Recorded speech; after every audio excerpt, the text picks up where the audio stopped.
Hola, buenas tardes, queridos amigos y amigas. Muchísimas gracias por estar ahí un jueves más en este programa que pretende ser siempre el de ustedes. Las verdades del barquero en clave canaria de Canal 4 Televisión Telde. Saben que la semana pasada les anunciamos la entrevista con el prestigioso doctor don René de la Mar del Risco. Y hoy, por suerte, lo tenemos aquí. Doctor, muchas gracias por venir. Un placer, buenas tardes. Ya teníamos ganas de que usted estuviera por aquí porque nuestra audiencia demanda consejos prácticos y sabiduría como la que usted tiene en esa cabeza. Bueno, más o menos, pero con mucho gusto lo que podamos transmitir de positivo y ayudar a las personas, sobre todo a nuestros mayores, pues bienvenido sea. Les recomiendo que vean el programa, no porque a mí me guste que me vea cada vez más gente, no. ¿Por qué? Porque yo también ya soy una persona bastante entradita en años y me gustaría que ustedes oyeran lo que el doctor René de la Mar del Risco les va a decir. Tomen nota porque él es un experto en hacernos felices, es un experto en evitar el envejecimiento prematuro. Él les va a dar una serie de pautas y de consejos que ustedes van a ver si las siguen, por supuesto, con rigor, porque como todas las cosas en la vida, hay que seguirlas porque los médicos están para eso, para aconsejarnos la mejor forma de llegar lo más saludable posible, el mayor número de años posible. Por tanto, el René de la Mar es un experto, uno de los mejores expertos que existe en nuestro país, no solo en Canarias, porque no lo digo yo, lo dicen muchísimas publicaciones en las que él es nombrado y renombrado como uno de los expertos mayores que hay en nuestro país en geriatría y gerontología. Lo tengo que leer porque es un poquito complicado. Saben ustedes que nuestro programa es un programa en riguroso directo, pero también saben que mañana, el viernes a las 10 de la mañana se repite y el sábado a las 12 vuelve a repetirse. O sea, tienen ustedes 3 posibilidades para aquellas personas que no lo puedan ver hoy, que ustedes puedan decirle, pues, óyelo mañana o óyelo bien. Doctor, usted lleva a cabo una labor envidiable. ¿Cuál es? Que la gente aprenda a envejecer con salud. ¿Cómo se consigue eso? Sí, yo creo que una labor importante que tenemos los médicos es la divulgación. Es extender a nuestros pacientes, a sus familias y a todo el radio de acción que podamos tener acceso. De ahí la positividad de programas como este, para poder transmitir consejos que puedan ser de utilidad para lograr un objetivo priorizado en nuestra sociedad, que es el envejecimiento exitoso y saludable. Nosotros vamos a ser en el 2050 uno de los países más envejecidos del mundo. Por lo tanto, lo importante es cumplir años con calidad de vida, con funcionalidad y con disfrutando de la familia y de las cosas que tenemos a nuestro alcance. Para eso, elemento fundamental es una alimentación adecuada, actividad física, actividad mental, evitar ese apagón emocional que después de la jubilación es tan frecuente en nuestro medio y sobre todo el control de las enfermedades crónicas ya conocidas para favorecer que tengamos, a la vez que cumplimos años, más calidad de vida. Usted estará de acuerdo conmigo y deseará que este programa hoy se lo dediquemos a un amigo común que ya no está con nosotros, que seguramente estará por algún sitio, a Julio Afonso, que nosotros decíamos Julio Bosé.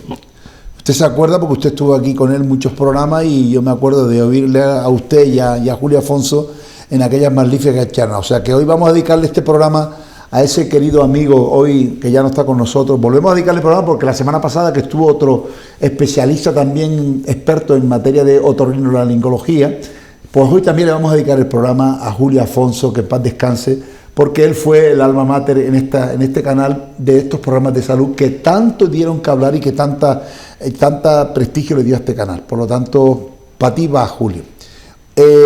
La alimentación es algo fundamental, doctor, yo estoy convencido de eso. El problema es que no podemos, nuestros hijos no son conscientes de que cuestan más baratas y nos alargan la vida. ¿Qué habría que hacer para seguir educando a esta juventud, sobre todo a la juventud, que hoy con esos alimentos basuras, esos alimentos congelados que las madres ya no prestan ni siquiera la razón de no comprar congelados en vez de hacer un buen potaje? Sí, yo creo que la concienciación de la juventud, de tener hábitos de vida saludable y una alimentación sana, se manifiesta en el índice de obesidad infantil que tenemos terrible, en Canarias. El mayor de España. Entonces eso nos está indicando que hay que insistir y hay que incrementar las campañas de concienciación de la juventud y de los que forman a los jóvenes, que son sus padres y sus familiares, porque es que si no, evidentemente, para tener un envejecimiento exitoso hay que fomentarlo mientras antes se comience es lo adecuado. Mientras más joven la persona se cuide, pues en mejores condiciones llegará a edades avanzadas de la vida. Usted, me imagino que usted como profesional del tema, usted además de recomendar esas pautas que son perfectas y además son las mejores y las que están contratadas mundialmente, usted también me imagino que aconsejará alguna cremita, porque yo también de vez en cuando con mi aceite me pongo una cremita, que eso también ayuda, ¿no, doctor? Claro. Además hay que cuidarse por dentro y hay que cuidarse por fuera. Entonces, por fuera, las cremas y todo lo que sea posible para mejorar el aspecto de la persona es importante. Pero ayudan, doctor? Ayuda muchísimo a tener una sobre buena prestancia. A la cara, yo a la frente. Con muchísima frecuencia veo personas mayores. De hecho, tengo pacientes a día de hoy. Asistimos al envejecimiento del envejecimiento y esto es una reflexión interesante. El grupo de los mayores de 80 años es el que más crece. Y entonces, en esas personas que antiguamente una persona de 100 años parecía algo como extraño. Hoy en día tenemos muchos pacientes centenarios y algunos hasta de 105 años que van a la consulta y que tienen calidad de vida en el contexto de cumplir años. Y eso es el mensaje positivo que hay que transmitir, partiendo de un concepto hipocrático que decía, somos lo que comemos. O sea, empezar a cuidar. Es una gran verdad, doctor? Somos lo que comemos, debería ser un logo. Entonces, empezar a cuidar la alimentación y crear hábitos de alimentación saludable desde que la persona es un niño, adolescencia, juventud y en todas las etapas de la vida. Y por otra parte, crear hábitos de vida saludable en todas las esferas. Porque, por ejemplo, se insiste mucho a día de hoy con respecto a la actividad física. Nosotros tenemos también que insistir en la actividad mental. Mantenerse activo mentalmente, evitar ese apagón emocional. ¿De qué forma, doctor? Leyendo. Pues, uno, evitando el aislamiento. El aislamiento la persona es malo. Tiene que estar socializada. Con gente alrededor. Con gente y mantener el máximo nivel de socialización posible. Muchas veces hay personas que creen que tienen como un temor a incrementar nuevas relaciones y nueva socialización. Y esa misma necesidad que esa persona puede tener de socializarse, la tienen otras muchas personas del medio. Por lo tanto, hay que vencer ese miedo, a abrir las puertas a crear nuevos vínculos sociales para mantenerse activo, socializado y así que el cerebro funcione de la mejor manera posible cumpliendo años. La lectura también ayuda, por supuesto. Cualquier tipo de lectura. Sí, cualquier tipo de lectura, actividades de mesa, manualidades. Jugar al parchís, jugar a los dados, jugar a las sopas de letras, crucigramas, todo eso aligera la mente. Y mantenerse orientado. Aunque la persona esté jubilada, hay que saber el día, el mes, el año y mantener un control de nuestras actividades cotidianas para que así podamos mantenernos interactivos con lo que nos rodea. Ajá.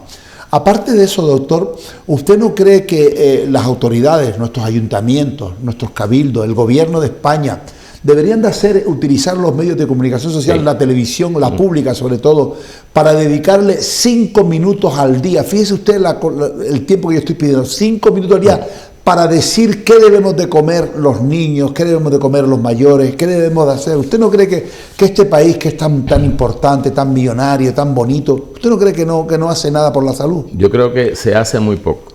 Hay que hacer eso, hay que fomentarlo y estimularlo muchísimo más, porque todo tipo de información sanitaria siempre es útil, siempre es importante y siempre hay personas receptivas que a su vez pueden ser transmitores. Enseñar, por ejemplo, doctora, que se laven bien los dientes, cómo lavar bien los dientes. Desde la higiene personal hasta la higiene mental, hasta hábitos de vida saludables para todas las etapas de la vida.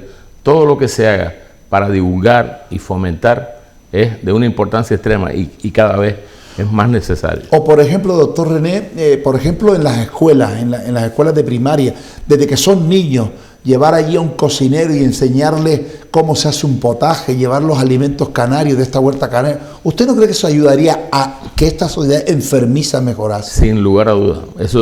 Todo ese tipo de actividades educativas y formativas siempre son bienvenidas y muy necesarias. Lo que son escasas, hay que fomentar que se generen más actividades de ese índole para todas las edades, no solo para los mayores, sino para los jóvenes también. Usted es uno de los principales responsables del Hospital Perpetuo Socorro en materia de geriatría y de gerontología. ¿Qué tipo de pacientes le acuden a sus consultas allá en la calle Diderot, donde tiene su consulta particular? ¿Gente joven, gente mayor, qué tipo de...? Es una amplia gama de pacientes, ¿no? Sobre todo lo que nosotros intentamos es obtener un diagnóstico precoz para incidir sobre la enfermedad o las enfermedades que padecen nuestros mayores y favorecer calidad de vida. Hay una cosa, y el mensaje que yo creo que es muy importante para la población, es que no se deben achacar al proceso de envejecimiento situaciones de salud sin un diagnóstico médico. Por ejemplo, desde un temblor, caída, inestabilidad a la marcha, incontinencia urinaria, pérdida del olfato y un largo etcétera de síntomas que muchas veces las personas dicen, no, esto ya es de la edad. Esos síntomas pueden ser el debut de enfermedades concretas que se pueden diagnosticar y tratar. Siempre consultar con su médico de familia primero o con el especialista que lo atiende para así lograr tener ese ansiado objetivo que es la calidad de vida. Y sobre todo, doctor, como acaba de decir, a los primeros síntomas, cuando vemos que no solo nuestros mayores, sino personas que no son tan mayores, que tienen ese tipo de síntomas, que empiezan a temblar las manos, por ejemplo, las pérdidas de vista, las pérdidas de estabilidad emocional, eso está anunciando algo, ¿no? Por supuesto, y sobre todo que muchas veces en medicina todo depende del momento en que las cosas se ven. Y muchas veces hay situaciones o eventos determinados que se llaman pródromos, que es un aviso de algo que va a pasar. Y por supuesto el diagnóstico precoz es fundamental. Cuanto antes se diagnostique algo, en teoría mejor va a ser el pronóstico y mejor irá todo. Pasa lo mismo que con el cáncer, por ejemplo, ¿no? Que entre antes se detecte, doctor René, antes tiene solución. Y mejor será el pronóstico de la persona. Si el diagnóstico es precoz, debe ir todo mucho mejor. Y esa manía que tenemos los maleducados sanitariamente, que nos automedicamentamos y nos tomamos vitaminas porque no comemos bien, ¿usted cree que eso está bien? No, yo creo que lo idóneo es una alimentación balanceada, regulada, adecuada, y si hay un déficit concreto de vitaminas, de minerales, etcétera, bueno, pues para eso están los complementos. Pero no injustificadamente meterse vitaminas por meterse. No está descrito que tenga utilidad tomar eso arbitrariamente si no es necesario. Doctor, ¿y cuál podría ser una dieta sana, por ejemplo, para una persona mayor como yo de 68 años? Bueno, tú estás muy bien. Bueno, muchas gracias. ¿Qué debería comer yo como dieta normal? Yo creo que, por supuesto, bajar la sal, las grasas, evitar los fritos, la forma de confección de los alimentos, porque muchas veces el exceso de grasa, el exceso de alimentos estos precocinados, congelados, pues por supuesto eso no es lo más adecuado. Fruta, verdura, ensalada, utilizar la plancha o asado es una forma de confeccionar los alimentos que genera salud. Doctor, la sal, usted lo acaba de nombrar antes, es un asesino silencioso, ¿no? Sí. Y el azúcar también. Sí.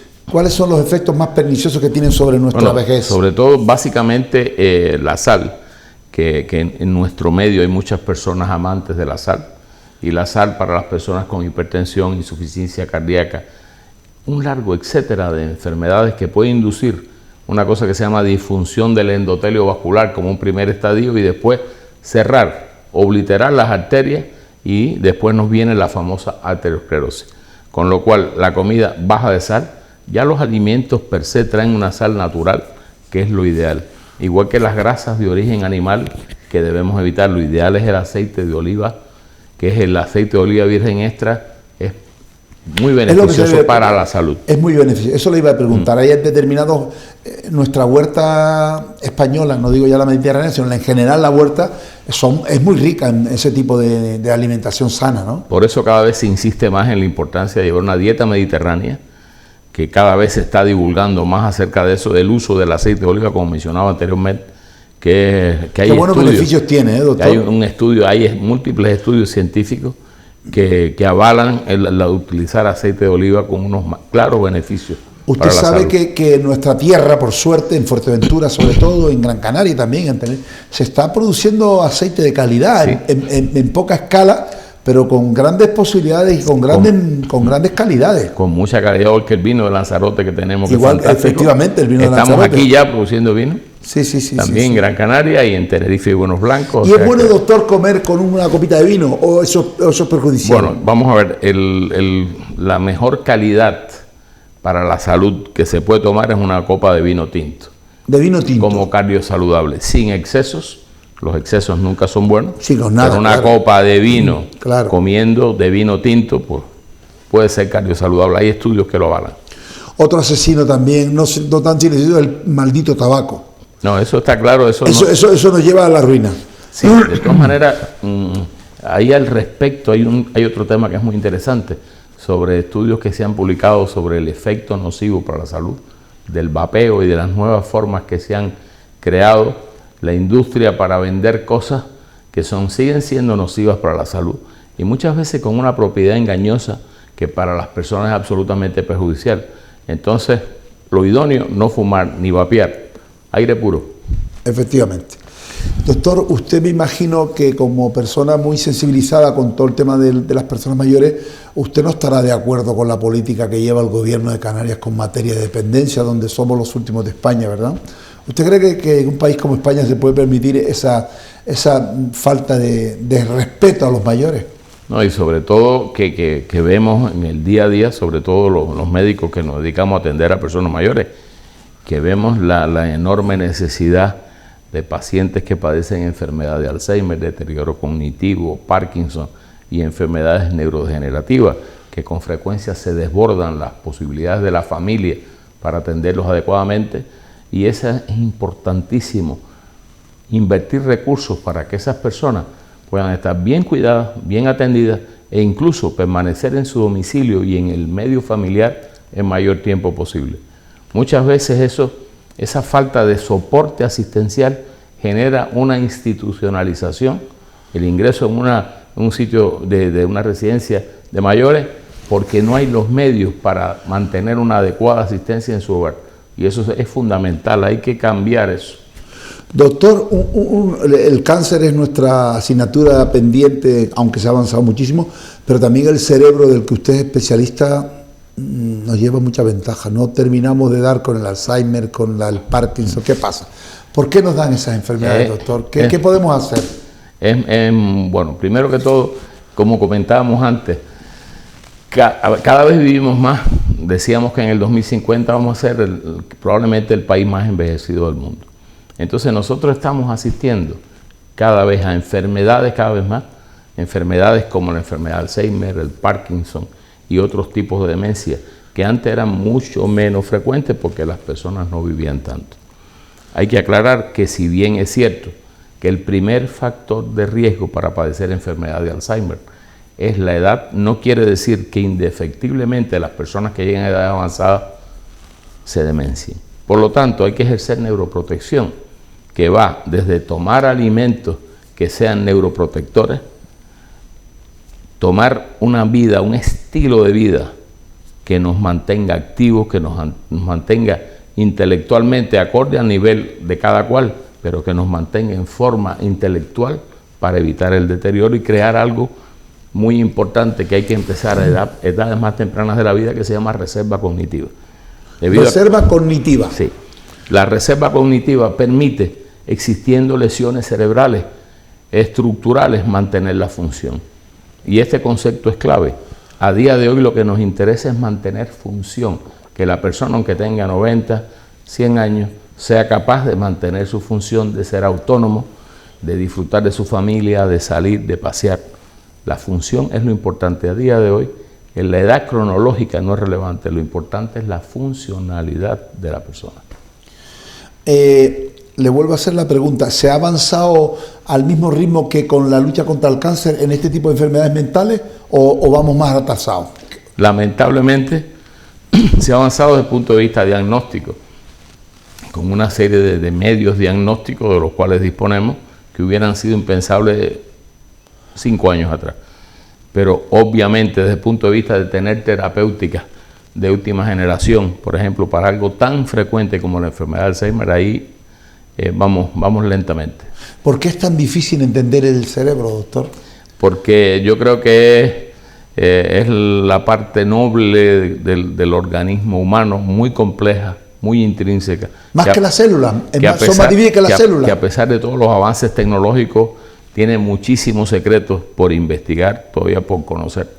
Y entonces, claro, en cerebros envejecidos hay que destacar que la plasticidad neuronal, que es la capacidad que tienen las neuronas para poder, independientemente de la edad de la persona, funcionar y mantenerse activa, hay que estimularla y hay que fomentarla. Y eso puede establecer un mecanismo de compensación cuando hay un deterioro cognitivo asociado a la edad, que esa plasticidad neuronal permita poner en marcha otros circuitos, por decirlo de alguna manera, del cerebro que permitan mantener la funcionalidad de la persona. Y usted decía al principio que una de las principales funciones son la actividad física.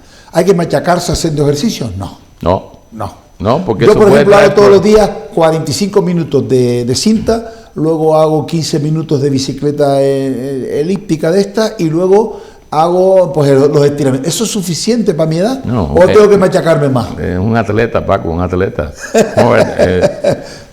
Todo depende del entrenamiento previo de la persona.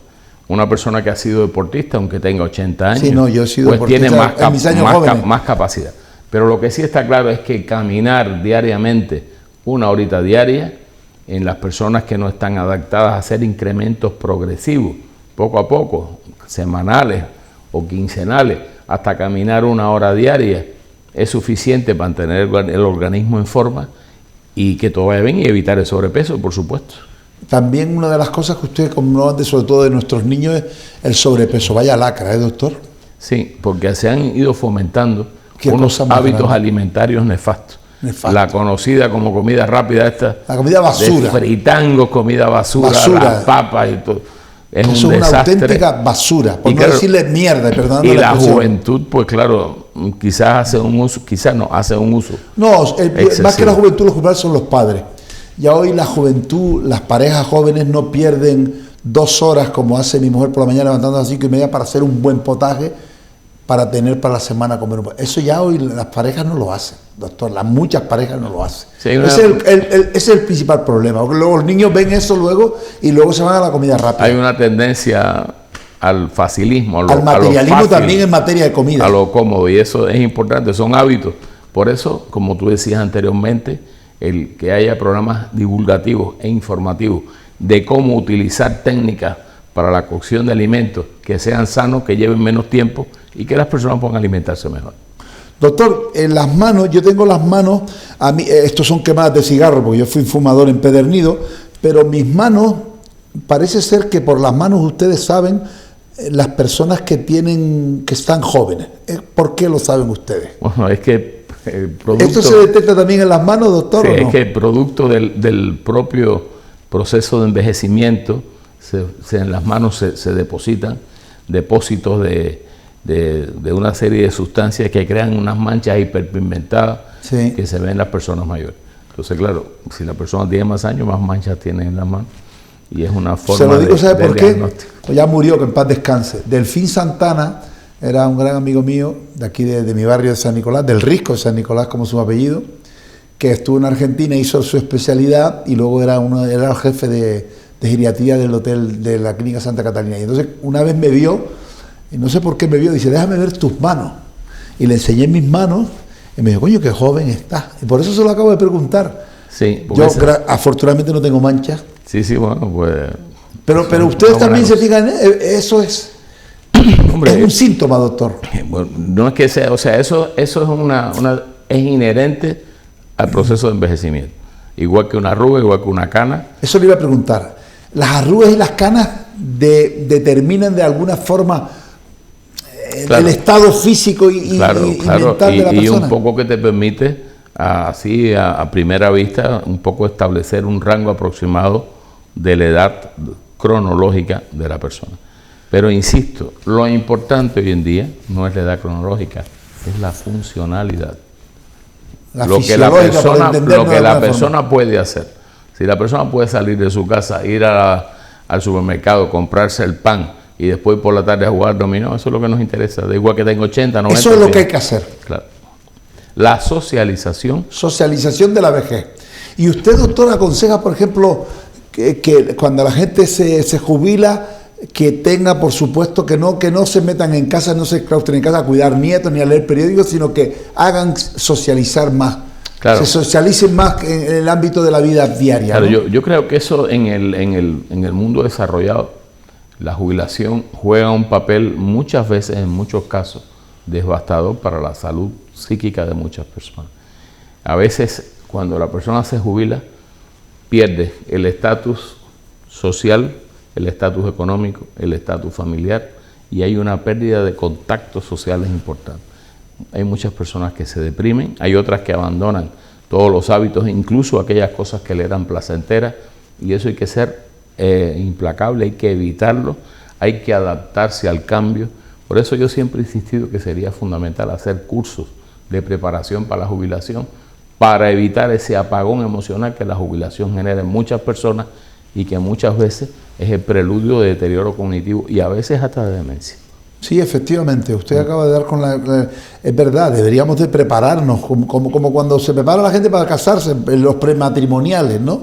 Para adaptarse a esa nueva situación, doctor, que es una situación nueva, completamente pasas de una actividad económica a una actividad intelectual a nada, eso es duro, ¿eh? Por eso mucha gente, yo me acuerdo cuando la gente, amigos míos del banco, se jubilaron a los 56 años, digo, has tomado la mejor decisión de tu vida, pero si no sabes utilizarla va a ser tu tumba. Sí, incuestionablemente, además hay... Con 52 años, doctor. Hay muchas personas que incluso te dicen, después que me jubilé, mi vida ha cambiado peor, no sé qué hacer con el tiempo, me encuentro fatal. Y entonces por eso sería fundamental cursos de preparación para la jubilación. La persona tiene que prepararse para esa importante etapa de la vida, porque cada vez los seres humanos vivimos más. Y lo importante es no solo cuántos años más vamos a vivir después de la jubilación, sino cómo se van a vivir esos años. Y el lema claro es aumentar la calidad de vida y añadir vida a esos años que se quedan por vivir. Doctor, y esas investigaciones que se están llevando a cabo, que yo me gusta leer de vez en cuando por curiosidad, esas investigaciones que se están llevando a cabo para alargar la vida artificialmente, para vivir más, no estos métodos razonables y racionales que usted está empleando de la buena vida, de socializar más la relación de las personas, una buena alimentación, ejercicio, sino que puede ser que algún día lleguemos a algún momento que no nos moramos, doctor. De todas maneras, que vivamos indefinidamente, ¿será posible eso? Eso es un tema complejo.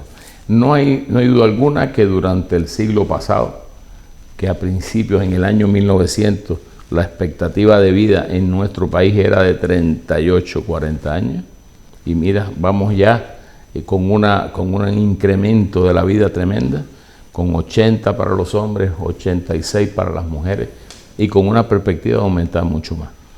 Pero en mi opinión, y según todos los estudios de importantes universidades que estudian el envejecimiento humano, se podrá prolongar algo más la vida, pero tampoco mucho más, porque claro, el envejecimiento es un proceso global, crónico, progresivo, y bueno, y no solo es... Y las células se terminan muriendo. Y no solo, claro, no. Y eso afecta a todo el organismo. Y entonces, bueno, eso queda mucho por ver qué pasa con todas las investigaciones de ingeniería genética, células madres, etcétera. Pero yo creo, mi opinión, yo creo que la vida podrá aumentar un poco más, pero no mucho más.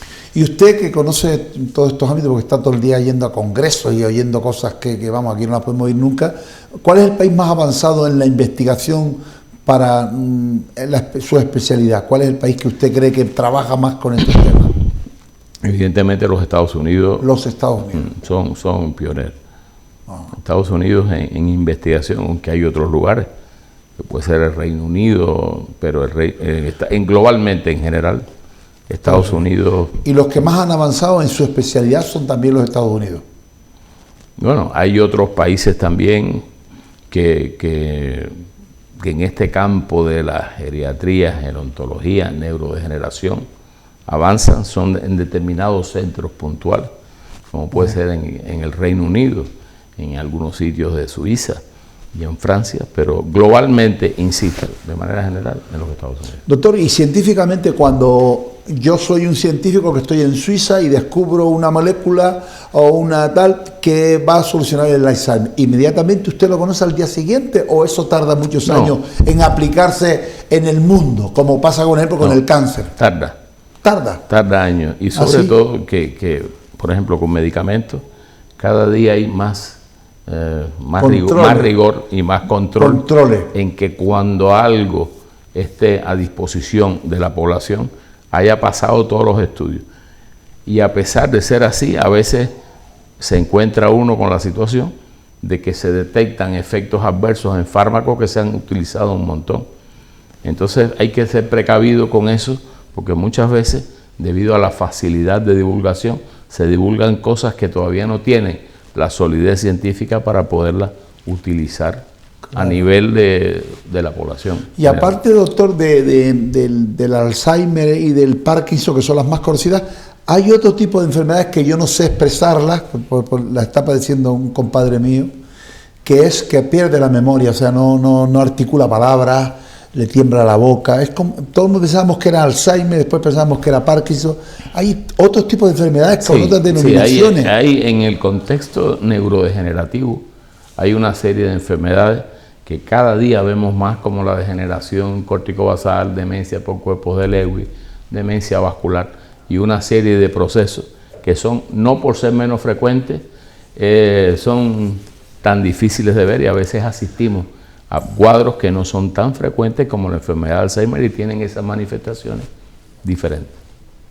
Usted, que es un experto mundial en esta área, usted proviene de la maravillosa Escuela Cubana de Médicos.